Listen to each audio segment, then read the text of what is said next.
Good morning, and thank you for joining us for our latest installment of Solutions for Success. My name is Jonathan Hamilton, and I'm the president at Point Alliance.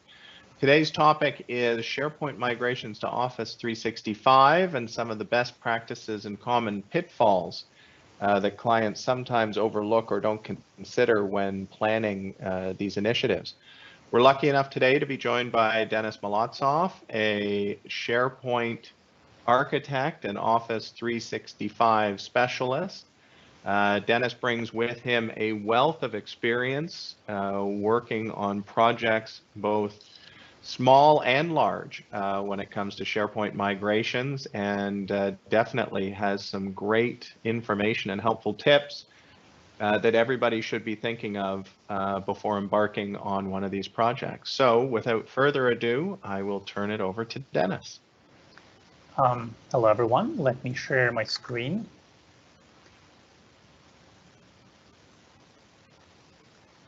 All right.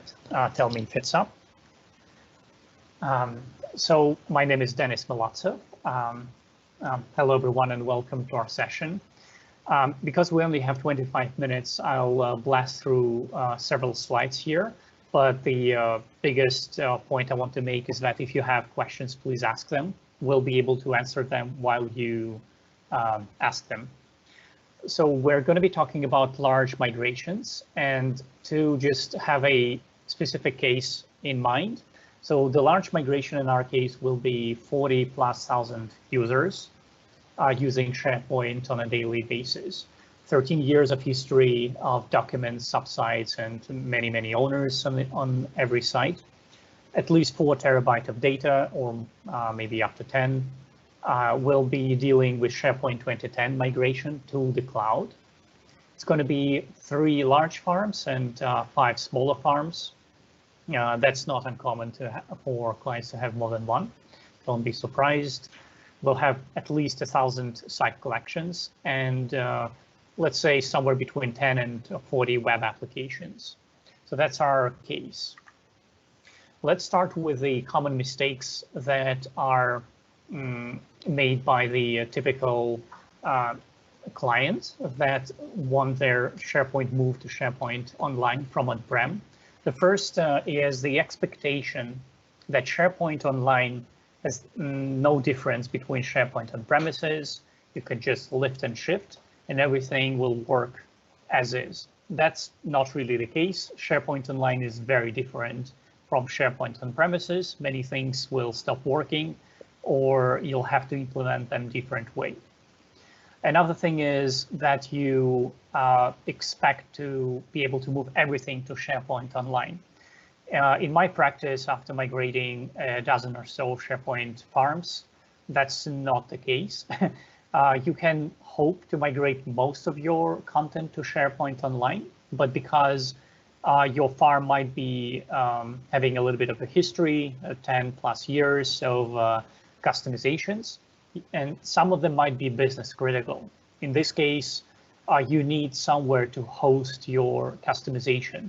You can choose to leave everything in the old environment, but you might as well upgrade it because, for example, SharePoint 2010 support will expire in a few months, so you'll need somewhere to move. So get ready the new environment on-prem. Another mistake is that you treat migrations as a purely technical task. That's not the case. Large SharePoint migrations, or even medium ones, they are involving site owners, a lot of communications, planning and talking and all that stuff. You cannot hope to technically hire or ask a SharePoint administrator to do all of this and expect them to do the job. This is why you'll need a migration team. So these are different roles that I compiled. You don't necessarily need them to be different people, but the same person can fill the same role more than once. However, a typical migration team might be somewhere between 3 and 10 people, depending on how fast you need to move and how much resources and budget you have. So we'll start with the migration coordinator. This is a role that is responsible for having a healthy stack of project sites to migrate. What you need to know what sites will go this week, next month, and so on. You might need to juggle the sites, choose the ones that need to migrate during the day, during the night, or the ones that can go over the weekend if they're particularly large. Some of the sites might even take a few weeks to move if they are particularly large. The next role is communication officer. This is something that commonly overlooked. You need a person responsible of spreading the word across the board. All the site owners need to prepare ahead of time. They need to know what needs to be considered before migration, during and after migration. Communication officer makes sure that everyone knows that migration is due on a certain date and so on. Migration officer is the person who runs migrations, and that person can be very knowledgeable with SharePoint or not necessarily if you have a guide that they need to follow. Remediation officer is the person who will fix post-migration issues because things will go wrong and you'll need to fix them somehow. User adoption officer, another role that's commonly overlooked. When you move from one version to another, particularly the cloud, there will be a problem of adoption because user interface will look differently. You'll have different functionality, something that you didn't know that existed, now exists, and it's a better feature than before. People will get lost when they try to find their permissions and their content and whatnot. So you need to do some training, and user adoption officer might run once per week or once per day, let's say 1 hour remotely, like a broadcast session where they teach site owners and stakeholders to use the new functionality. You also need your good old team to be there to help you. That's going to be administrators, including SharePoint administrators. You'll need your service desk to be involved a lot. I'll explain why later. You might need governance officer because when you move to SharePoint Online, you'll need to figure out how everything is processed there, how to create sites, how to action intake requests, but we'll talk about it more. You also need to get your site owners and site stakeholders involved, and this is a huge role. Again, I'll explain why it's the case. First, my communication officer role will have to find all site owners because you cannot move the site without telling the stakeholders of that site is moved. So the bigger challenge in large organizations is to collect sites and collect their owners. It's not uncommon by the time you start migration, you are missing somewhere between 40 and 60% of all owners. But the way you find them is you spread the word, create service, ask users to come back to you and identify themselves as site owner for that particular site, or at least a sub-site. Expect to find no owners for somewhere between 40 and 60% of all sites, but there is a way to deal with it later. We can discuss it. Communications officer. So communications is an important part. You'll have to start with collecting the site owners. You'll have to give plenty of warning to all site owners. You cannot expect them to be ready on a short notice. I would say half a year to 3 months at least. It's a lead time for the site owners to prepare, especially their site is old and large and has many customizations. You'll need to explain to the site owners what they need before migration, during migration, and after migration. You also need to be responsible for sending emails notifying when migration is due. Let's say 30 days before, a week before, on a day before, and a day after. So all of this needs to be considered, and you cannot avoid doing this. Why site owner and stakeholders, site stakeholders is a big role. This is why you cannot avoid working with them. And site owners will have to plan migration date with you. They might in some cases secure a budget that means they'll need to hire or find a SharePoint subject matter that'll help them. They might need to get some more resources pulled from some other projects to clean the existing site, remove unnecessary documents, remove unnecessary sites, reorder the site architecture. They might need to check in hundreds of checked out files. They might need to revisit site permissions.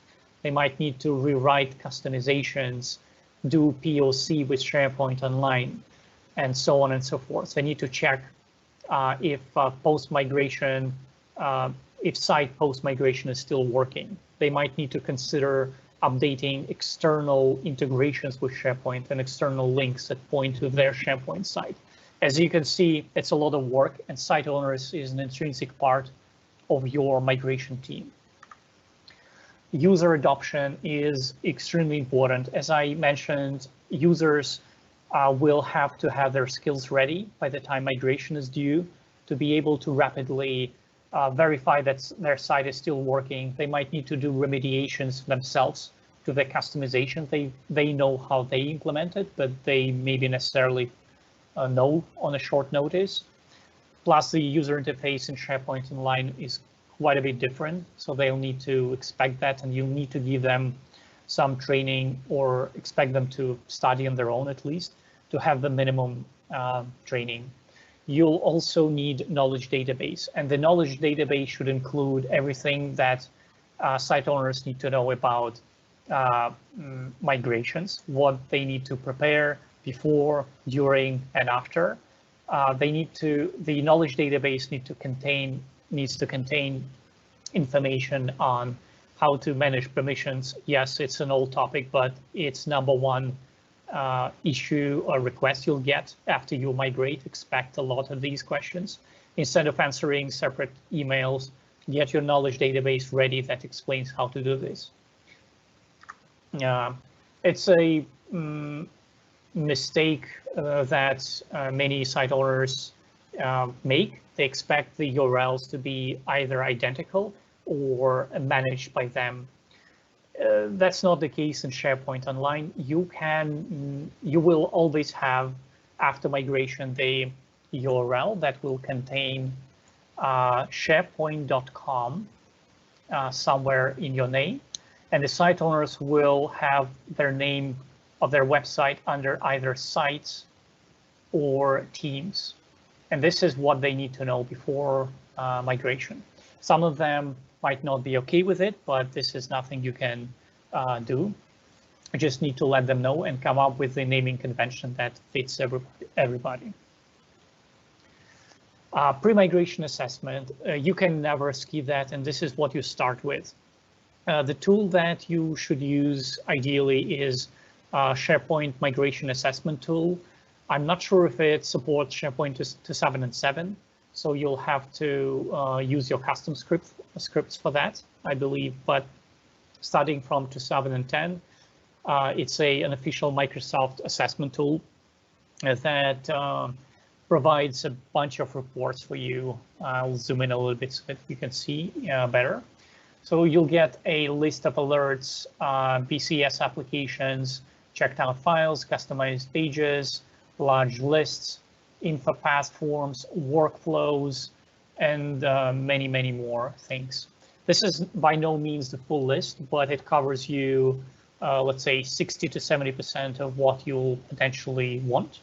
The rest of the things you might want to collect is all web parts on all pages, list of all features per site, and sizes of subsites, and detailed permissions on every site. Highly recommended. So this smart tool produces a bunch of CSV files that you can read and analyze. Having these reports does not mean you won't have to spend several days or maybe a week or two just to analyze all of this. Prepare your on-prem server. You can move everything to the cloud. At least I haven't seen a case where you could do that right away, unless your old farm has nothing but documents and everything is completely uncustomized. So get SharePoint 2016 or 2019, whatever version is certified in your company and can be used. Expect to have the need to have it. Permissions that you'll need to have in order to complete migrations. So you'll have to have farm admin for the SharePoint on-prem and SharePoint Online admin for SharePoint Online.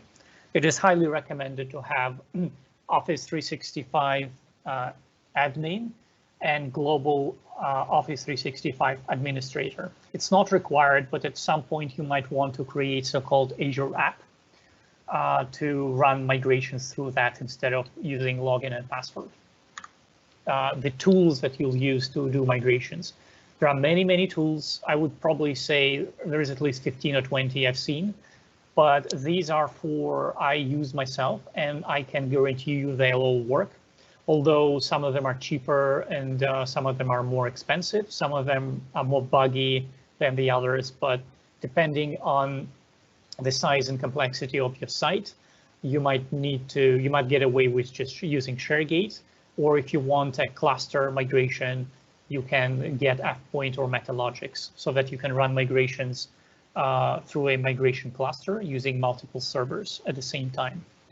SharePoint migration tool is a good start. It's free. It can migrate many things, but try it, see if it works. If not, expect at least to get ShareGate, which is fairly cheap for what it does. Migration duration, you need to estimate it. It's not uncommon for migrations to last years, and it shouldn't be a surprise. You don't want to think that migrations will take a few months when in fact it's going to be years. So to avoid this, please take measurements, run several sites. You should know how many list items they have, how many documents, how big the site is. Measure the average migration speed per gigabyte, per list item, per subsite. Then do calculations anywhere you prefer, Excel calculator anywhere. You might be surprised to see numbers anywhere between 2,000 hours to 10,000 hours to physically move files and sites to the cloud. So to remediate this, to do migrations faster, this is where you might need to have multiple licenses that cover migrations in parallel using multiple servers, so that you can go from 10,000 hours to, let's say, 1,000 hours, because you are in parallel. Also, you need to consider that your hardware might not handle that many parallel migrations at the same time, but in many cases, you shouldn't be worried too much about that. This is a typical migration step or list of steps for one site, highly reduced and highly simplified. First of all, you need to notify the site owners about upcoming migrations. Then on a day migration or a day before, you need to set their site to read-only. Not necessarily the case for all migrations, but highly recommend this approach. Set the source site to read-only so that it's not modified during migration. If it is modified, you'll have to run Delta migration, and as much as possible, you want to avoid remigrating the same site multiple times. Then you migrate the site. It might take somewhere between half an hour or several days, depending on how big the site is. And you finally log the source site. And this is where you retire and archive the site so that it's no longer available to the site stakeholders to be accessed, even for read-only. You will have to prepare for automation and self-organization. When you collect the list of sites with a list of owners and statuses, most migrations I've seen is done through just a simple spreadsheet. You can do that, but you can also store your statuses for all sites in a SharePoint list or even in a SQL database, whatever you prefer.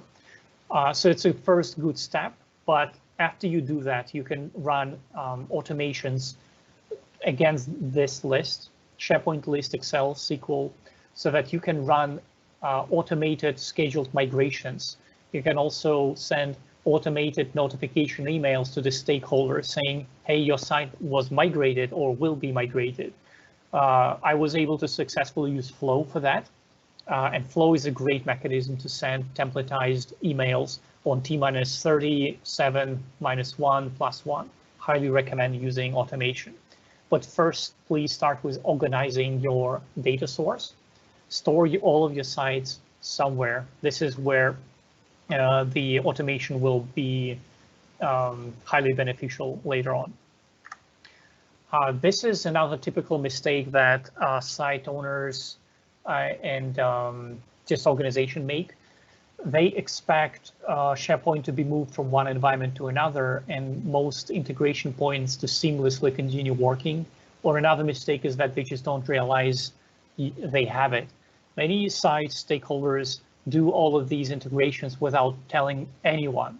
They might use Access database that uses SharePoint as a data source. Same thing for Excel. They might have databases, they might have workflows, Confluence websites and whatnot, pointing links to SharePoint, to the old SharePoint site. All of this will stop working after you move SharePoint online, because when you shift the site, all of these integrations will have no clue that it happened. So prepare to collect these integration points, and also prepare that you will not be able to collect all of them, because many site owners, stakeholders, they do these customizations, and they maybe don't even realize they did it several years ago, and the person who did it might have left. So expect this to be a big deal when you migrate. This is where you might need to consider having a SharePoint on premises. When some customizations, and you should expect a lot of these customizations to exist, when these customizations are business critical and they will not work in SharePoint Online because of the compatibility issues or the way they were developed, you will have to move these customizations to SharePoint on premises. So if you have no customizations, or most of the site is not customized and it's not business critical for customizations to work, move everything to SharePoint Online. If it's not possible, move to SharePoint on premises. There are many customizations that you will want to replace with something. Some of them might still be working in SharePoint Online, but they're being deprecated by Microsoft. Some are completely deprecated and won't work at all. So InfoPath is highly recommended to be replaced with Power Apps and Modern Lists and SPFX and Microsoft Forms. The only bad news is many mature farms have thousands and thousands of InfoPath forms. It's not a good suggestion to rewrite all of them using Power Apps. Instead, chances are you'll keep all of the InfoPath forms and might need to replace only a handful of them with something different. So expect your hundreds and hundreds of InfoPath forms to still exist after migration. Workflows, same thing. It's not uncommon to have tens and hundreds of thousands of workflows per farm. And this is where you cannot expect everything to be replaced using other services like Power Automate. Expect to replace a handful of them. And chances are it's going to be site stakeholders who would do that. The only point is that you need to make sure you understand the process of governing flows and apps before you just ask your site owners to recreate old flows with these new services. Custom design pages will not migrate to SharePoint Online. There is no choice there, or easy choice rather. You'll have to either abandon customizations or expect these customizations to be replaced with something modern SharePoint pages, Power Apps, SharePoint framework, anything of that sort. Farm solutions will not work in SharePoint Online, period. So you'll have to move to SharePoint on-prem if they're business critical, or replace these with Power Apps, SPFX, or Microsoft Forms or Azure Apps. Just checking if there are any questions. I don't see any. Okay. We don't have any question right now. Excellent. So feel free to ask. I would be glad to answer them. So knowledge database. So why do you need a knowledge database? You will have you have a small team. Even if you have 10 people, I consider it a small team, as opposed to having 40,000 people using your site. And you'll have lots of questions asked. Do not expect to answer every single question separately. Please create knowledge database about every single topic that you're asked. And instead of answering the questions directly, show a knowledge database link, explain to your site stakeholders that this exists so that they can find the answer that somebody took time to write.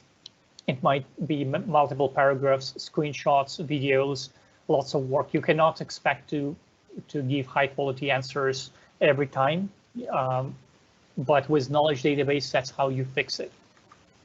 Topics that you need to cover with user training and knowledge database is managing permissions. It's somewhere between, let's say, 60 and 80% of all questions permission related, and not necessarily anything to do with SharePoint Online per se. It's something that always existed, but you acutely need this skill during and after migration. So managing permission, it's all over again. Learning and explaining how it's used, how to manage it. It's both through knowledge database and through training to convey how it's done. Then you'll have in different order managing navigation, managing pages, and adding web parts questions. User training tips. You'll have lots of questions about why Explore View is not working. You can ideally recommend using a sync tool or a modern browser, because in SharePoint Online or in later versions of SharePoint, there is a drag and drop capability that users might not be aware of. If they don't think it's enough, just recommend sync tool. And if that's not going to work, use just say that Chrome is going to be used for most of the website usage. And Internet Explorer can be used to open Explorer View if they really need to. Expect many requests in SharePoint Online, and you need to figure out how you'll handle it ahead of time. In many cases, unfortunately, it's handled during migration, but you'll have questions about how do I get new site? How do I manage permissions? Can I become a site collection admin, or can I get site owner permissions? And you might have this in place for the old farm, but SharePoint Online is different, and you'll have a lot more requests in SharePoint Online. And you'll also have many requests disappearing. For example, you cannot install a farm solution on a farm. So that kind of request will go away. You'll also have a request potentially from Savvy users that request Flow and apps licenses. Expect to be able to help them. You might have no Power Apps and Flow certified in your organization, but this is one of the things you'll probably want to have, so that all customizations can be replaced with something. Otherwise, these site owners will have no choice but to go to SharePoint on premises to host their customizations. Common requests, as I said, it's manage permissions. Things like creating sites, enabling, disabling features, things like, hey, my site was migrated, but I cannot find my content. And it might be just a matter of giving a link to that user. Thank you very much. If you have any questions, I'm happy to answer them now.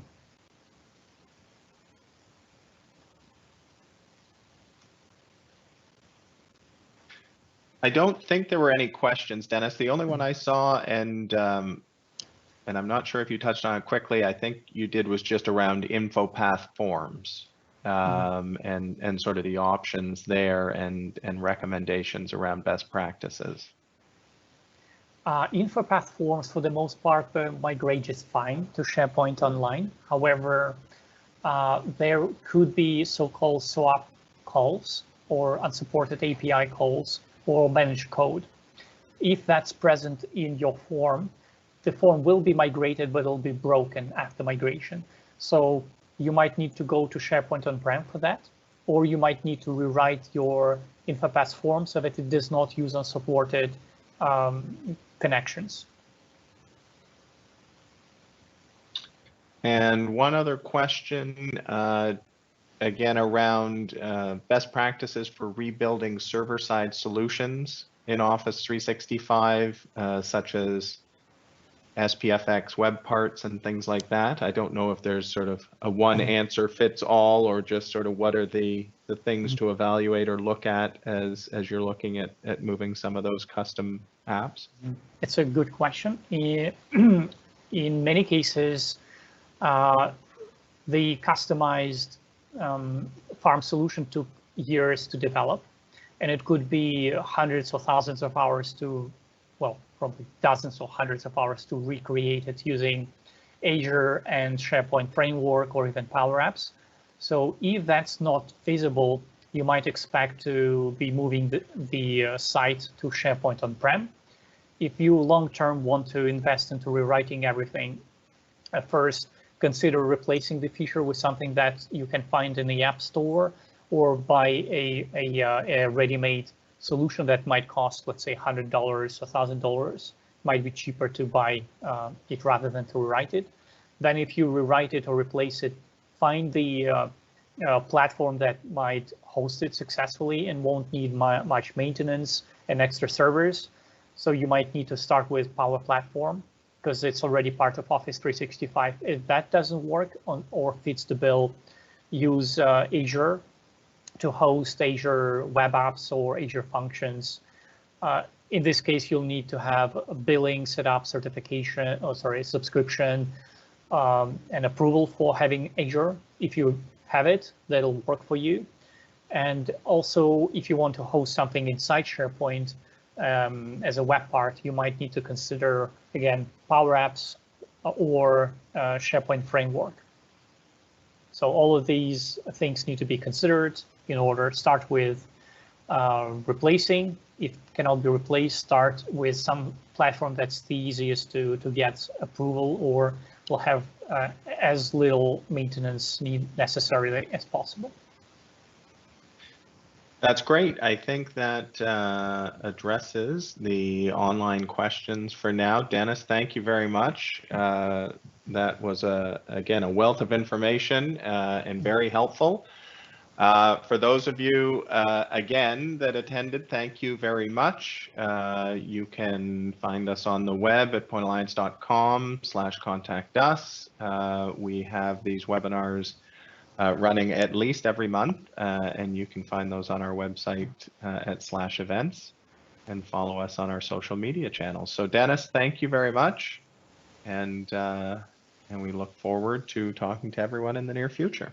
Have a great day. Thanks, everyone. Bye.